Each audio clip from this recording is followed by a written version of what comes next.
Bonsoir à tous et bienvenue au Journal des régions. C'est la commune de Zogbo-Domain dans le département du Zou qui a accueilli cette année les manifestations officielles de la Journée internationale de l'identité initiée par la direction de l'État civil. L'événement est à sa deuxième édition au Bénin. Pierrette Adayossi.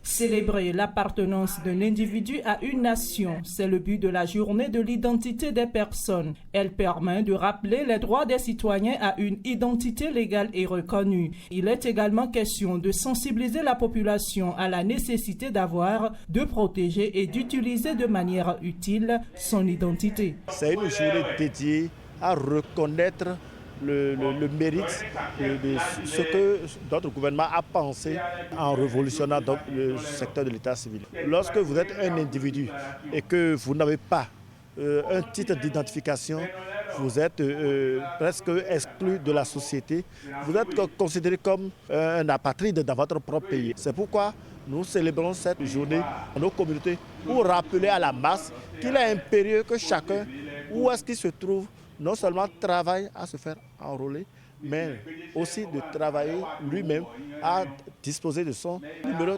personnel d'immatriculation qui est le NPI que nous vantons aujourd'hui. L'état civil d'aujourd'hui, ça a commencé par la naissance, le mariage, le décès et l'identification de soi-même. Nous avons eu assez d'informations. À la faveur de cette journée, des citoyens de Zogbo-Domain et environ ont bénéficié gracieusement de leur certificat du numéro personnel d'identification, encore appelé carte C'est moi. Le programme de formation et d'insertion professionnelle des jeunes dans la filière maintenance automobile pour les véhicules hybrides et le système Common Rail est lancé. C'est une initiative des chambres des métiers et de l'artisanat de la Loire en France et du Bénin. Evariste Zomaou, Samirat Chabimane. Le programme de formation aux technologies hybrides Common Rail et entrepreneuriat concerne pour cette première phase 10 étudiants titulaires d'une licence professionnelle en maintenance des systèmes options mécaniques automobiles et 10 enseignants. Il est piloté par la Chambre des métiers de l'artisanat des Pays de la Loire en France et celui du Bénin. La maintenance préventive et l'entretien courant, le diagnostic et la réparation des pannes sur les nouveaux véhicules automobiles, surtout les véhicules hybrides ou électriques, requièrent de nouvelles compétences et la maîtrise des outils de diagnostic.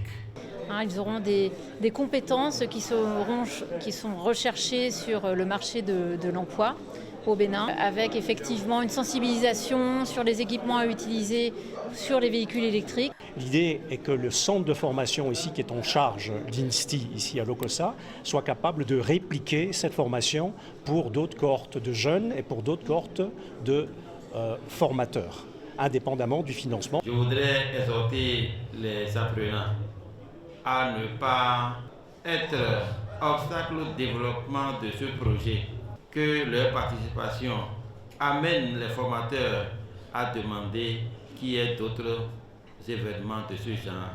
La formation qui se déroulera à l'Institut national supérieur des technologies industrielles de Lokossa est financée par le ministère allemand de la coopération économique avec le support de l'organisation allemande SEQUA. Séance de sensibilisation et d'orientation des jeunes vers les métiers des énergies renouvelables et de l'agriculture. Les ministères de l'énergie et des enseignements secondaires tiennent à la promotion de ces domaines porteurs. Les apprenants du lycée Mathieu Bouquet ont eu droit à différentes communications sur les avantages de ces filières. Aziz Alagbe nous en dit plus. Vous me suivez? Nous allons mettre une visibilité sur les secteurs des énergies renouvelables et de l'agriculture. Éclairer les mentalités à la base pour des choix de filières bénéfiques. Le gouvernement du Bénin et ses partenaires, dont la GIZ et l'Union européenne, s'y attellent. Des expertes et experts du domaine de l'énergie et de l'agriculture séduisent les jeunes élèves avec des opportunités d'embauche qu'offrent ces deux secteurs. Il est important de noter, chers amis, que cette activité est au profit des apprenants et apprenantes, filles et garçons. Mais nous allons mettre un accent particulier sur les filles. Pourquoi? Parce qu'il est constaté depuis plusieurs années qu'il n'y a pas de recadre femmes dans ce secteur-là. L'outil principal pour y parvenir, la synergie d'action des projets promotion de la formation professionnelle au Bénin, Propof et Energizing Development, ENDEV. Cette activité entre dans le cadre des activités telles que planifiées dans la stratégie nationale des enseignements techniques et de la formation professionnelle qui consiste à encourager 70% des élèves orientés vers l'enseignement technique et 30% pour l'enseignement général. Nous, on veut qu'ils aillent plus vers des métiers techniques, qu'ils aient des compétences pratiques. Et lorsqu'ils vont finir la formation, ils pourront trouver un emploi parce qu'ils ont déjà ces compétences-là. Des informations qu'on a reçues, moi, j'ai envie d'être dans le secteur de l'énergie. Le métier de l'énergie, c'est un métier qui favorise le développement humain. Avec l'énergie solaire, on peut avoir de l'eau. Et l'eau, c'est une source de vie. Je pense que les métiers de l'énergie peuvent m'aider dans un proche avenir. Cette campagne d'orientation, démarrée depuis le 17 passé, s'étend jusqu'au 25 septembre 2024 à travers les lycées et collèges de 6 communes, dont Parakou. Promouvoir une culture de la paix, c'est le thème de l'édition 2024 de la Journée internationale de la paix. À Parakou, le laboratoire Société Environnement de l'université et ses partenaires ont marqué d'un cachet spécial cette édition. Regardez. La gestion efficiente des ressources naturelles, source de plusieurs conflits entre éleveurs et agriculteurs, passe par un climat de paix. Dans l'intérêt supérieur de tous les acteurs de la chaîne de production de l'espace naturel, les Nations Unies ont institué depuis 1981 la Journée internationale de la paix. À travers cette conférence qui réunit étudiants et enseignants-chercheurs de l'Université de Parakou, le laboratoire Société et Environnement entend faciliter une symbiose entre les différentes communautés au Bénin. La logique qui fonde nos travaux, c'est de voir comment on peut apaiser, comment on peut participer à une cohésion de nos sociétés, à une cohésion sociale à travers la meilleure gestion, la diminution des conflits autour des ressources naturelles. Le thème de cette journée met en lien la question de la paix et la gestion des ressources naturelles. Et comme vous le savez, sur le terrain actuellement, du nord au sud, de l'est à l'ouest de notre pays, l'accès aux ressources partagées, et notamment les ressources naturelles, constitue un enjeu majeur entre les différentes communautés, les différentes populations, et surtout entre agriculteurs et éleveurs, et aussi à travers les communications, mieux éclairées par rapport aux orientations du chef de l'État en la matière, mieux éclairées par rapport surtout aux actions qui sont en cours avec notre gouvernement, et mieux orientées également par rapport à tout ce qui se développe, tout ce qui se fait, non seulement avec le gouvernement, mais avec les différents partenaires techniques. C'est d'œuvrer partout où on est, par rapport déjà à son comportement, pour que l'interrelation entre les différents acteurs puisse vraiment participer, contribuer à une certaine harmonie, éviter surtout qu'il y ait des frictions. Les questions de conflit et de paix qui affectent les ressources naturelles ont focalisé l'attention de tous. C'est la justice climatique qui gagne alors dans l'intérêt supérieur du continent africain qui subit de plein fouet les effets néfastes des changements climatiques. Et quelques jours après la rentrée, les enseignants de la commune de Soava et les agents de santé ont reçu des moyens de déplacement, des barques motorisées pour faciliter le déplacement de ces fonctionnaires dans la commune. Déogracias Menaï, Jules Akoykou et Ulvaeus Balogun. Au nom du conseil communal, nous vous remettons cet outil pour le centre de santé de Veki. Un ouf de soulagement. Tel est le sentiment qui anime ces enseignants et agents de santé de la commune de Soava. Avec ces nouvelles barques motorisées, ils pourront désormais se déplacer plus facilement pour se rendre sur le lieu de travail. On s'est toujours plaint que nous avons des difficultés à aller au centre de santé de Veki, monsieur le maire. Plusieurs fois, on est venu vous voir pour vous dire que nos agents accusent de retard parce qu'ils n'ont pas de moyens de déplacement. Cette action va améliorer la ponctualité de nos agents de santé. Vous allez me permettre de vous remercier sincèrement pour la vision que vous avez pour l'éducation dans Soava. Vous êtes restés fidèles à votre vision et à la ligne que vous êtes tracée. Ce changement s'opère grâce à une collaboration entre la mairie, la fondation MTN et le projet Direct Aid.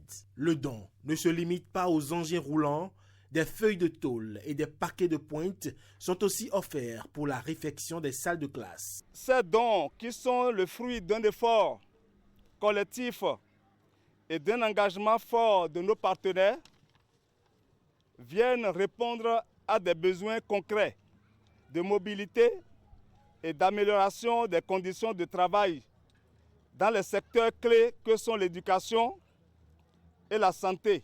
De meilleures conditions de travail et de mobilité, ces fonctionnaires de la cité lacustre de Soava n'ont plus d'excuses pour accomplir convenablement leur mission. Direction Ifayi, où plusieurs divinités comme le Oro, le Egungun se côtoient en parfaite symbiose. Elles se partagent parfois les mêmes espaces. L'exemple de la forêt sacrée en plein cœur de la ville d'Ifayi en est une illustration. Firmin Bassao et Calvador Arano pour les détails. Une forêt en plein cœur de la ville d'Ifayi. Forêt sacrée comme on en trouve partout ailleurs au sud du Bénin. Particularité, ici à Ifayi, la forêt est partagée par les fidèles de deux divinités principales, le Oro et le Egungun. Nous sommes nombreux. Il y a Balé, il y a Babagan, Akewe, Diagoun, Ogamariwo, Alakpene, il y a Gan, il y a Mouko. Nous sommes nombreux. Ici, c'est la forêt sacrée d'Ifayi, d'Oro. Oro est là pour le bien. Celui qui ne sent pas bien, arrivé chez Oro, il y aura du bien. Si le pays ne va pas mal, arrivé pour demander. Il y a quelques jours, dans le courant du mois d'août 2024, la commune d'Ifayi a été au cœur d'une grande manifestation du Oro, l'une des divinités de la commune. Il faut reconnaître que pendant cette festivité, la femme a son rôle, a son pouvoir. C'est un aspect sous-entendu qui fait que beaucoup n'aiment pas Oro.